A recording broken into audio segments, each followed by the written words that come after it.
Welcome back to Fulfilled as a Mom. Today we have a guest, Sandy Cooper. She is a fellow podcaster, a mom to four, and she's going to speak to you as that older, wiser, aunt-like figure who's going to give you permission to stop stressing so much about motherhood and really streamline your approach and increase your confidence that you are in fact, doing a really great job. So, this is a great episode for you if you're just looking for a shot in the arm, some wisdom and encouragement from a mom who's made it through those young years, made it through the teen years, out the other side, and is turning around to give you some great encouragement. So, without further ado, here she is, Sandy Cooper. I'm Tracy Bingaman. I'm a full-time working mom of 5 who got sick, burned out, quit my job, and now I teach women how to mom smarter, not harder. The pressures of modern motherhood are intense. You're a busy working mom juggling all the balls and living in fear of dropping the exact wrong one. Here you'll find the tools you've been searching for to confidently prioritize your life and optimize your ability to rock all the hats that you choose to wear. I'll show you how to break through your limiting beliefs so you'll have more time and more money than you know what to do with. Because even in the busiest seasons of life, you can grow to master your money, own your time, and be the mom with all the margin. This is Fulfilled as a Mom. I am so excited to welcome to the show today, Sandy Cooper. Sandy, thank you so much for being here. Oh, Tracy, it is definitely my pleasure. Thank you for having me. So we're going to talk about some encouragement for moms today, some advice from someone who has gotten her kids through the young years, through the teen years, and lived to tell the tale.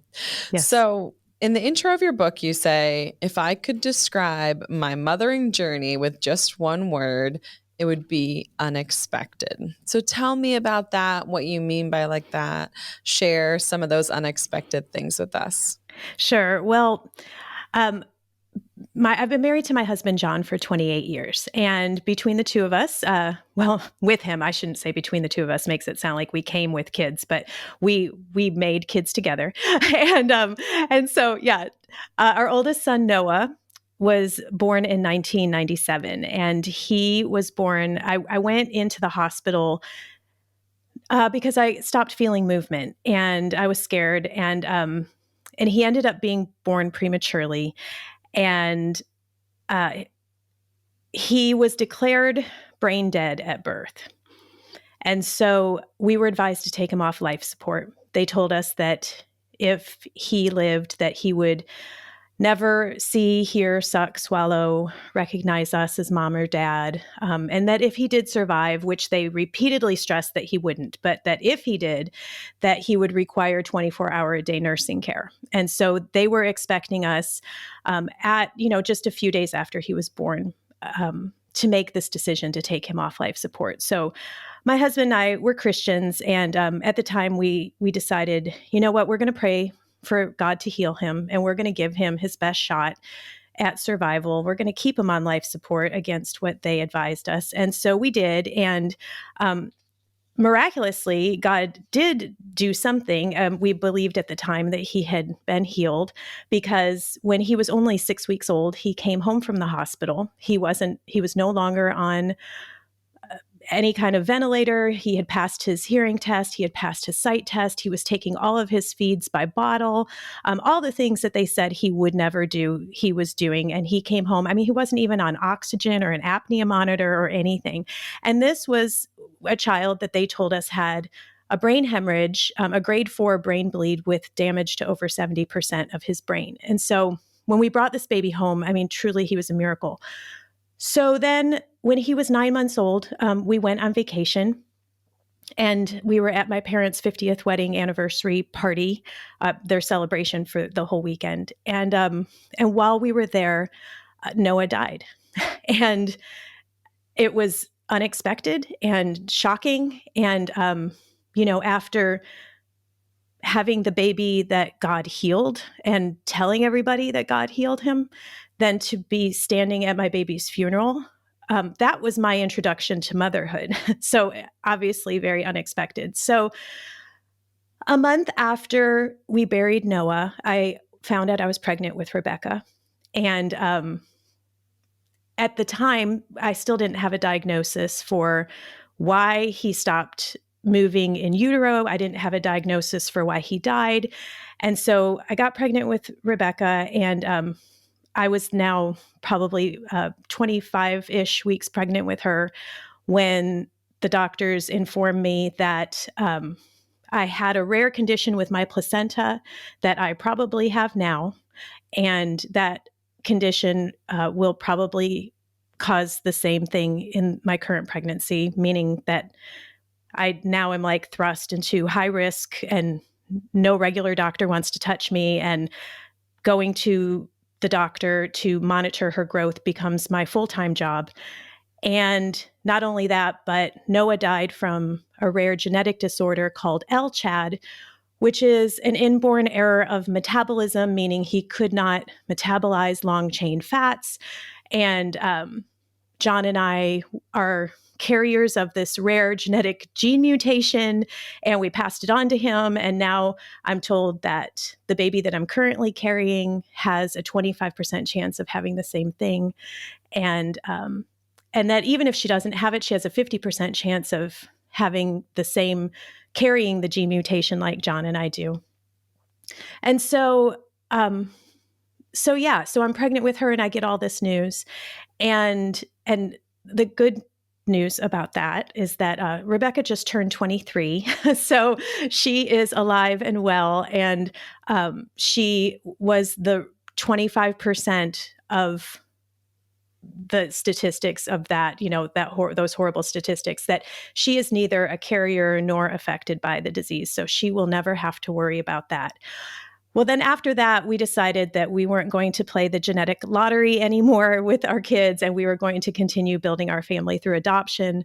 So we adopted Elijah, and he came to our family through domestic adoption, meaning he was born here in the United States. It was an open adoption. I've met both of his birth parents, and he just turned 20. And he suffers with ADHD, and he is on the autism spectrum. It's very, very high functioning autism. So that was a diagnosis that came late in his schooling, but it was something that we've been dealing with his whole life nonetheless. And then our youngest daughter, Eliana, she also came to us through adoption. She was an international adoption, and she's from Guatemala, and she is now 15. And we adopted her. We were matched with her when she was a newborn, but we did not actually get her in our arms and in our home until she was 13 months old. So that is basically a big bird's eye view of our family story, and a lot of the unexpected moments. But of course, as any mom knows, like, they continue after the kids are born. So yes, but those were the big ones. Yeah, I think motherhood is nothing if not an ongoing surprise. Like, every day there is something that your kids might say or do that you were just not ready for or not expecting them to say. Yes, absolutely. Absolutely. Busy working mom. I used to wear it like a badge of honor. Then I realized that I was drowning in to-dos and running around like a lunatic, all because this key piece was missing. I wasn't clear on what my deeply held values were. And when everything's important, nothing is important. Now that I've done the work and figured out what I value most, it makes life so much easier. Those core values serve as the compass for the direction of my life, and they inform my heck yes and my hell no responses to each and every opportunity. I've taken the process to curate core values and boiled it down into 3 simple steps. I've laid out the exact process to gain clarity so you can start applying your deeply held values to day-to-day life. To start living a purpose-driven life full of what you love and void of all that other shit, download your core value curator today. The link's waiting for you in the show notes. I feel like parenting, especially when we're doing it well, is inherently invalidating. Our kids as they grow up, they need us less and less for day-to-day functioning, and they need us more to stand back and kind of watch them live their own lives, make mistakes, and learn from those mistakes. So what guidance do you have for moms who are struggling, who feel like they're not doing enough or they're not doing a good job at motherhood? Well, the first thing I would tell her before I say anything is that she's probably doing a way better job than what she thinks she is. And I mean, truly, if she's listening to your podcast, I already know that she is invested in herself. She is invested in being the best mom she can be. She is invested in, she pays attention. She's self-aware. She cares, she cares. So for the mama who's listening here, I would say, yeah, you may feel invalidated, but I would encourage you to believe that you're doing a better job than what your mind is telling you. But after that, I would say 4 things to her. The first thing I would say is that one of the main contributors to that feeling of invalidation is the comparison trap. And if she could learn to steer clear of that, because it is truly a trap. And no good comes out of it, because as soon as we start looking at other moms, either we are looking at them and we're like, hey, look at me, I'm doing better than that. And that doesn't end well. Like that's so isolating. It's prideful. It's not good for anyone. Or we look at them and we're like, oh crap, like I am not a good mom, and everything that I thought is true, because look at her, she's perfect. Neither of those scenarios end well.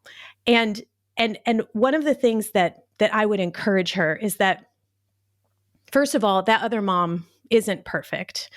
And even if she's projecting perfection, she's probably not doing that on purpose. Like you have no idea how hard it was for her to get her hair like that, or to, pull herself together for this play date, or to show up at her job looking like she knows what she's talking about. Like, you have no idea. And the second thing is, like, there is no other family like your family. And even if you find like a clone family, when I was raising my kids, there was this one girl that I was friends with, and our families were like practically clones of each other. Like, we were around the same age. Our kids were evenly spaced apart. And not only did we have like the same number of kids in the same season of life, and our husbands had similar jobs, but our houses, even though they weren't in the same neighborhood, they had the exact same floor plan. Weird. I know. And every time I would see her, like, she was able to keep her house so spotless, and my house was always trashed. And so I always found myself like sucked into this comparison of her. And I realized, okay, actually, we're not the same, because where she thrives, I don't thrive. Where she crumbles, I don't crumble. Our husbands, even though they're similar, they're not the same. Her husband helps her clean up. Mine doesn't. Like, that one thing made all the difference in the clean house scenario. And so I would encourage women that, if in order to steer clear of that comparison trap, because obviously we have eyes, we have ears, we see other moms, we can't stop engaging, but we can stop comparing by deciding we are going to be a champion to other women. And when we see other women, we're going to be their biggest cheerleader. We're going to be for them, because I truly believe that you cannot compare yourself to someone and then champion them at the exact same time. It's just, those two things can't exist in the same space. The second thing that I would tell her is that I think it's really important for moms to have like an older, wiser mom friend that can speak into their lives. And, this mom can be anyone. It can be someone from your church. It can be someone from your neighborhood. I live in a cul-de-sac where, like, I swear everyone is median age 75 years old. Like, I don't even know. They're so old. And they're so wise. Like, these older women who can look at our situation with a broader perspective and let us know, okay, you know what, that thing you're stressing about, that thing you're worried about doesn't really matter, but this thing matters. So maybe you should focus a little more on that. To have someone who will listen, someone you can ask questions to, someone who can give it to you straight, someone who can pray for you. Those types of things are are so valuable. So if you don't have someone in your life, when you start to feel that invalidation, you start to struggle and you're like, oh my gosh, I'm not doing this right. If you can make it your goal to find someone, your mom, an aunt, like someone to speak and like, am I totally screwing this up? I bet you anything that you're probably not screwing it up. And then I would also say, as kids grow, it's really important that we have to be willing to pivot, because sometimes the reason we're struggling with feeling like what I'm doing isn't working is because it really isn't working anymore.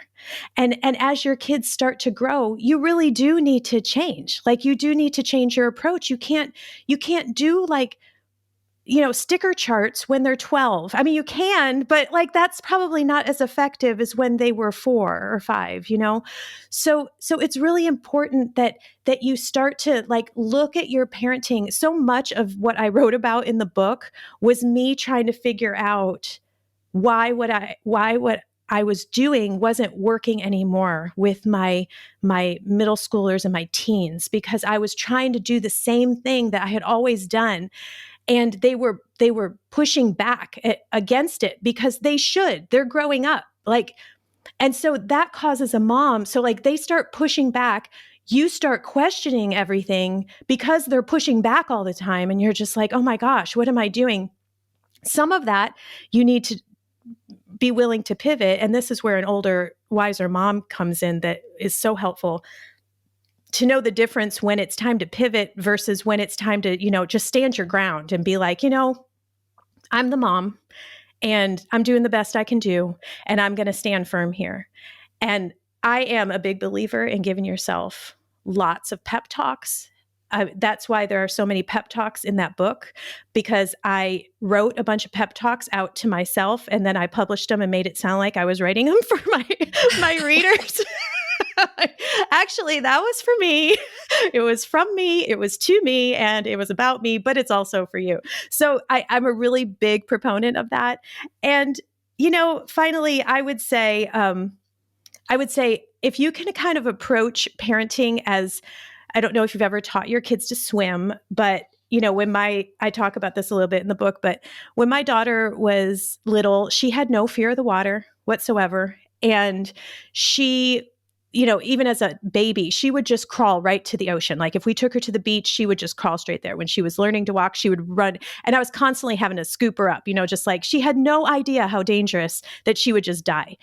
And as you start to introduce your kids to swimming and water, and, you start with a zip up vest and then they can float and you're in the pool with them. And then pretty soon they're off the vest and you're teaching them to kick and move their arms. And then pretty soon you can sit on the step and, let them bounce around. And then pretty soon you're on the edge of the pool. And then, the glorious day finally comes when you show up at the pool with your book and you go sit on the lounge chair and you just periodically look up because they're like, I need a snack. Parenting is just like that. My daughter always thought that she could handle more than what she could actually handle. And so it was this constant battle of me feeling like I was putting restrictions on her that she didn't think she deserved, she didn't think she needed, yet I, as her mom, knew that she needed. And so if you're that mom who you are just like, this is the most thankless job and I suck at it. If that's where you are, just remember, no, you actually are the mom and you actually don't suck at it. You're actually a great mom, and they do need boundaries and they do need rules and they do need you to be constantly there for them. And as they progress and get older, God gives you the wisdom to start to pivot and withdraw and give them more increasing responsibility and independence. And, it's just like pregnancy. Like when you get to the end, you think you're never going to want them to leave, but then they get to that age, like when you're like 9 months pregnant, you're like, get this baby out of me. That comes in like parenting in real life too. So you're just like, yeah, I thought I didn't want you to leave, but it's time.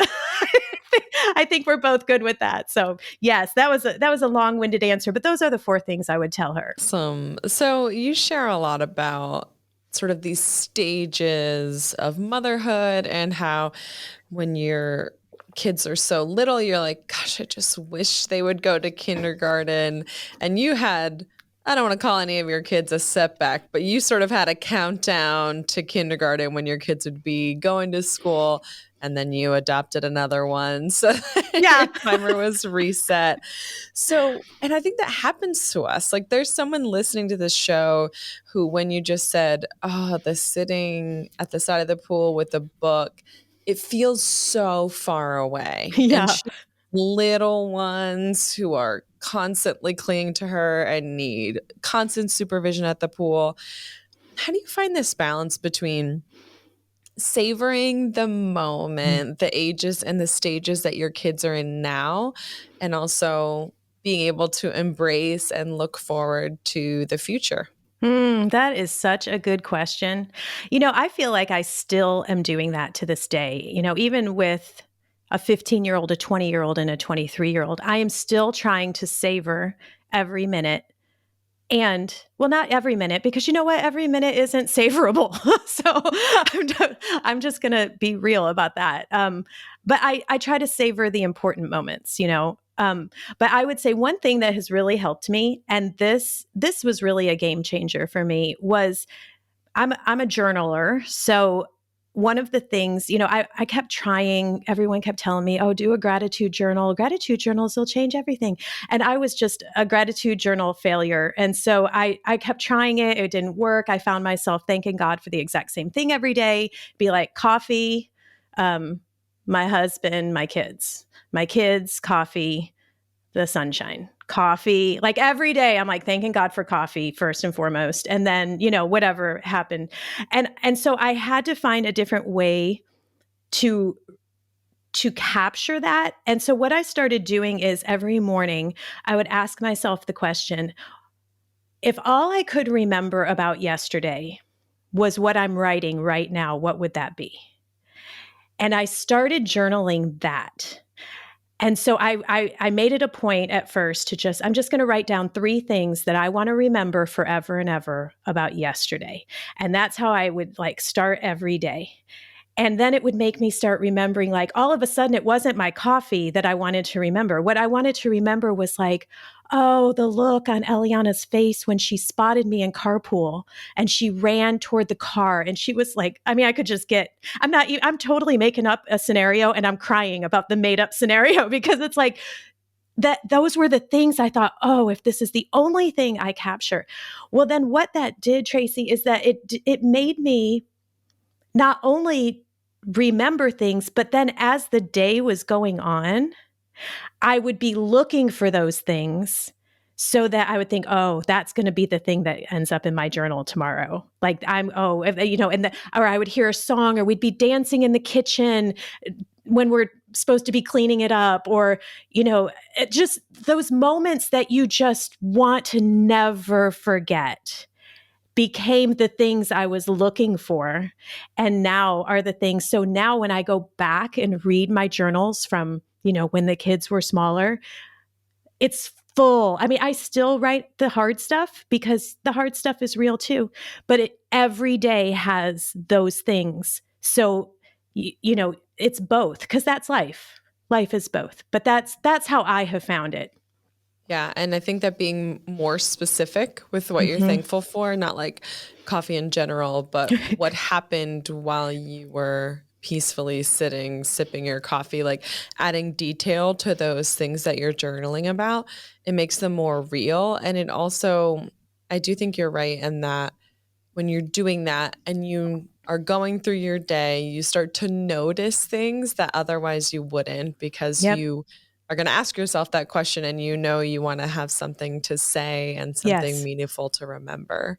Well, and even, there's going to be some really hard days in parenting. And you're going to feel like there isn't anything good to remember. And if you already have a practice like this in place, it forces you to extract something, to mine for gold somehow, some way, which which really helps you then to stay present with the things you should stay present with, for sure. Yeah. So you share a lot of very hard, very heavy, serious struggles, from mental and physical health diagnoses to the death of your son. And these things are not joyful days. These are hard things to walk through, difficult things to navigate as a family.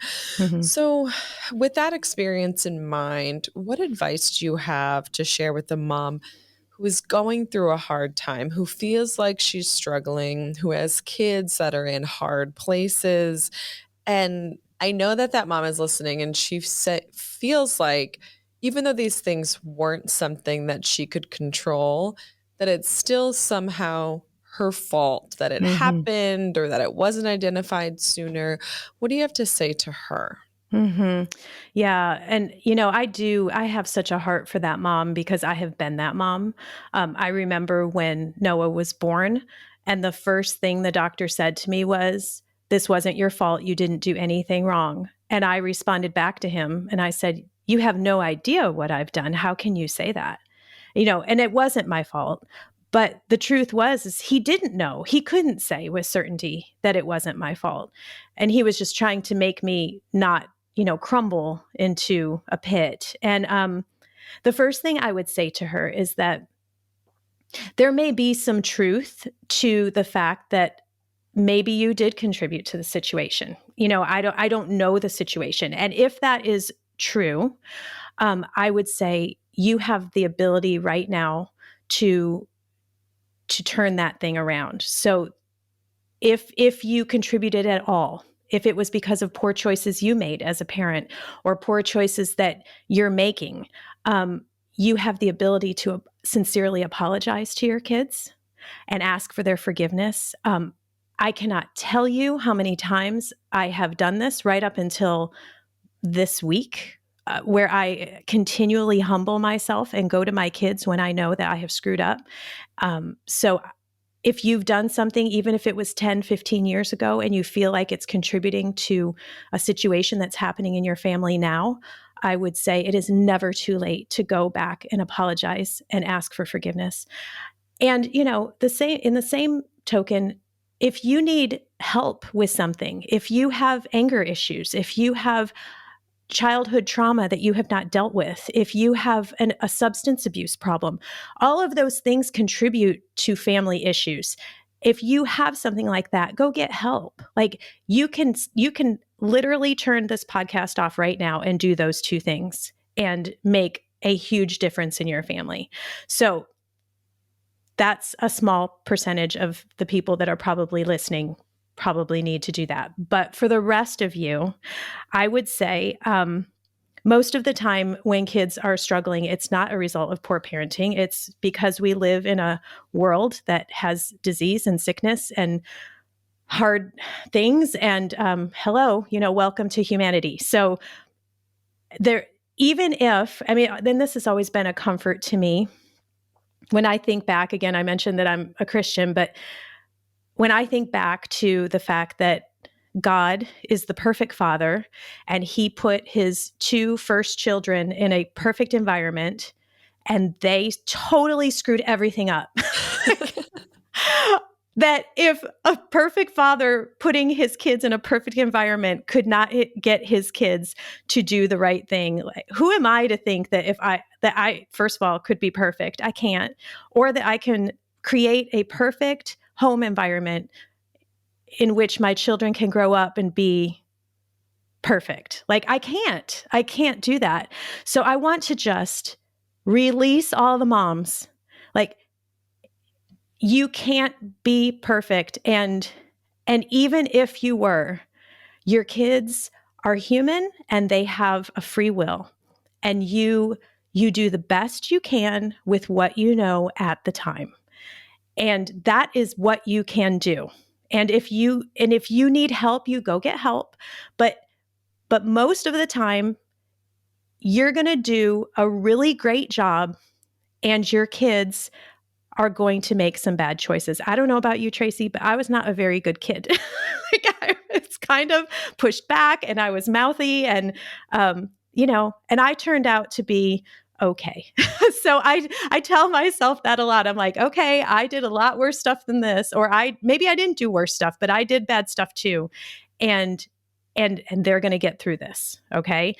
The third thing I would tell her is that the best thing that she can do really for her family when she's feeling like, oh my gosh, like these kids, whether it's a diagnosis or it's a diagnosis in herself. I struggled with depression for years while I was parenting small children.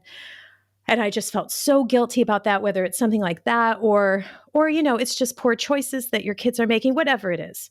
The best thing that you can do is to be that loving, present, consistent person in your child's life. Like to make it your goal after you go find an older, wiser mom to walk with you through this parenting thing. Your other goal should be, you know what? I am just going to love this kid. I'm going to love these kids exactly where they are. And I'm going to be their biggest cheerleader and their biggest champion. And I'm going to keep tucking notes in their backpacks, and I'm going to keep sending them texts even though they don't reply.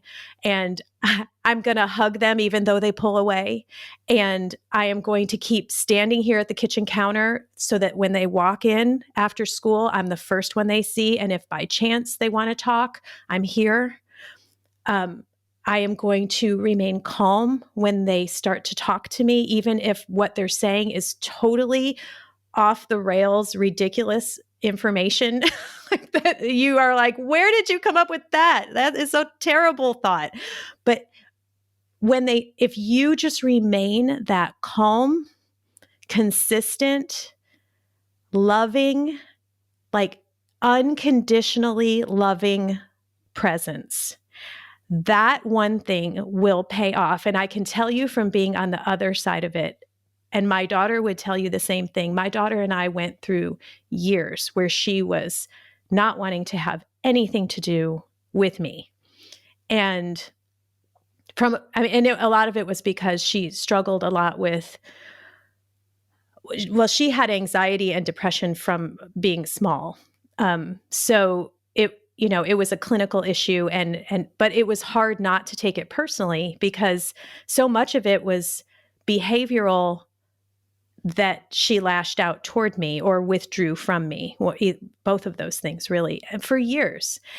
And I just purposed that I was going to do whatever it took, take the best care of myself, get whatever support I needed outside of parenting so that when I showed up for her, I was 100% present. I was composed. I was there. I was loving her. And then when she started needing someone, wanting to come back, there was no massive reintroduction. I never moved. I was just still there. And so when she started coming back, now we have like the best relationship. And I would just tell moms, like, don't pull away and don't shrink back. Just get whatever support outside of parenting you need to show up as mom. What would life look like if you could finally get out of survival mode, consistently find time for yourself, and be the calm, present mom you've always wanted to be? My friend Catherine Wild, best-selling author of Reclaiming Your Inner Sparkle, life coach, and the founder of Soul Care Mom, is passionate about helping women just like you to feel calm and find their unshakable confidence as moms. Imagine reconnecting with the amazing woman you are, being calm and present, and creating space for the things that you love. In her membership, Vibrant Mom Life, you'll find monthly themes that will help you shift your mindset, get out of survival mode, and find time for yourself, all while being the mom you want to be. Plus, you'll find guided meditations and yoga practices to help you infuse your days with self-care. Some days are just harder than others, and Catherine provides a library of short and sweet guided affirmations so you can press play and reconnect with your inner calm in minutes. Follow the link in the show notes to join today and stop running on empty and truly start enjoying your mom life. I think those are two very powerful reminders because in this day and age, we like to make things very complicated. We like to make it seem like it's really mysterious how to be a good mom, and you have to be all of these different things. And if you're looking at someone on social media or someone in your life and you're like, their life doesn't look like mine, I am not them. This permission to say, hey, I'm not perfect. I'm not raising perfect humans. And all I have to do, if there's one thing that I'm going to do, it's going to be this calm, consistent, unconditionally loving presence. Yes. I feel like when you were saying that, I felt like this weight being lifted, like all of these expectations that some of them I don't even know where they came from. I just have adopted them and said, you know, success looks like this. Good kids do this. Good moms act this way, look this way, show up this way in the world. And sometimes if you just throw all of that out the window and say, hey, what can I do today? How can I show up for my kids in a way that feels natural and plays to my strengths and shows them that I'm there? Yes. It doesn't have to be complicated. No, and I agree 100%. And, you know, and I tried all those complicated, I mean, if I could like pan my camera over to show you my bookshelves of, you know, I just purged probably 80% of my parenting books because I feel like I went to the parenting section of Barnes and Noble and I read it. Like, I just am like, I need to know how to do this. And in the end, you know, some of those things were really helpful.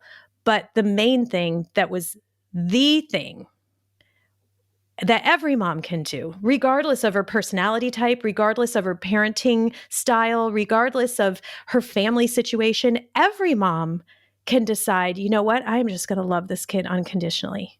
And I'm going to keep showing up and I'm going to, and I'm, okay, when I say be that calm presence, I want you to understand that I am not naturally the calm presence. So it's not like I'm this super chill mom and I'm just like, you know, you all just need to calm down. Like, I am not, this was like me going against every natural instinct that I had and deciding that I was going to be what my kid needed, what all my kids need. My family needed it. Like, and even during that time, I would say that if there's nothing that rocks a marriage.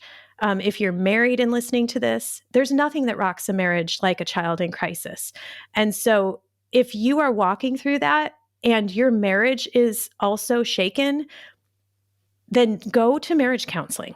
Like, go have a counselor walk through this with you.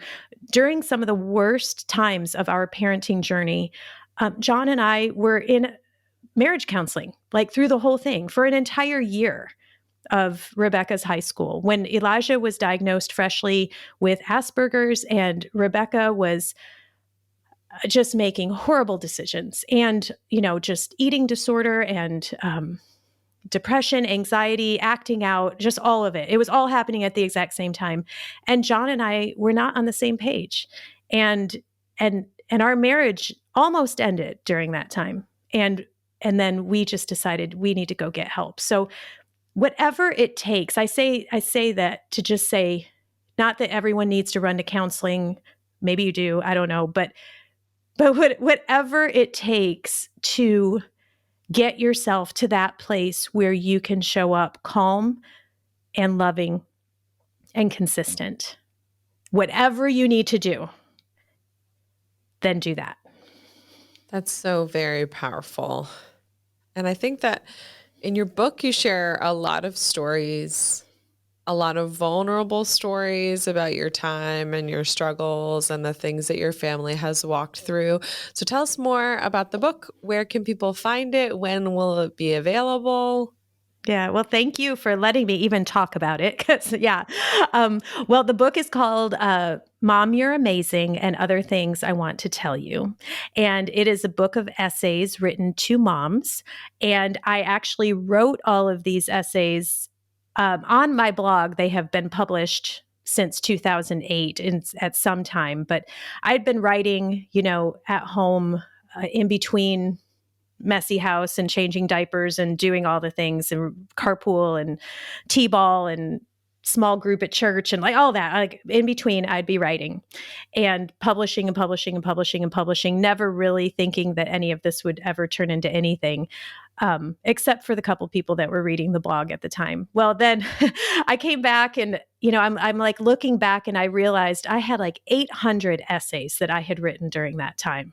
And I was like, wow, I need to do something with this. Like there are some things that people need to hear. And so I kind of grouped them into categories and to publish them into books. And this first one is the category is motherhood. And all of these essays are about, are just encouragement to moms. Because again, like I said, most of the time I was writing something that I needed to hear. And so you're going to read, when you read this book, so many encouraging stories because I needed to tell myself that. Like at the time, like parenting has been very, very joyful. And I mean, I was the kid, I've always wanted to be a mom. So I was the kid when she was 13 years old, I was still playing with baby dolls. So like, I just always wanted to be a mom. So I didn't come upon like the unexpected thing that I say about motherhood was not because I unexpectedly became a mother. I always wanted to be a mom. The unexpected thing was like, wow, this is like way more intense on every level than I ever dreamed it would be. So that's sort of the vibe of the book. But, I can be a little sarcastic and snarky, so you can hear that a little bit in the tone. But I love that. I try to make it, I try to give it to you straight as you read the book, but I also want to wrap it in empathy and humor and hope. And I just want to point you toward something that just solid ground to stand on, like a good foundation, so that you don't just walk away from this book being like, well, those were nice stories about her. What do I do? Like, I want you to walk away feeling like, okay, I can do this. I can do this. And the book, it will be available. Let's see, what's today? Tuesday. At the time we record this, it will be available a week from today, which is April 19th. And it is available on Amazon. Awesome. Yes. Well, I will link that in the show notes so everyone can go and find it and check it out. It is absolutely landing with me. I have read it and I have kids in almost every age category where you lump them, like the toddler years, the elementary school years. Yeah. I have kids in almost every one of those. How old are your kids? They are 19, 16, 7, 5, and 3. Oh, yeah. Yeah. You are like, you are my target audience. There you are. There's a whole lot of kids over here. It's kind of crazy. Oh, wow. Yeah. So if you are looking for that mentor, Sandy can be that mentor. And she has written this series of love notes of encouragement to you. So definitely take time to go and check it out. Oh, thanks. Of course, Sandy, thank you so much for sharing your time and your wisdom with us. Thank you for relieving us of some of that pressure and some of those unreasonable expectations, and for reminding us that we are really doing a good job. We appreciate you. Yes. Thank you so much, Tracy. I appreciate you inviting me here, and I'm really excited for your audience to get to read it. So thanks. Thanks. I'm doing a victory dance right now because you did it. You took the time to tune in, to reach for a better life, and to take care of you. Did our time together go by way too fast for anyone else? Head to fulfilledasmom.com for show notes and all the discount codes from today's show. You now have the tools and knowledge to change your life. Go blaze your trail, take that step, make the shift, and do the work to create fulfillment in your life today.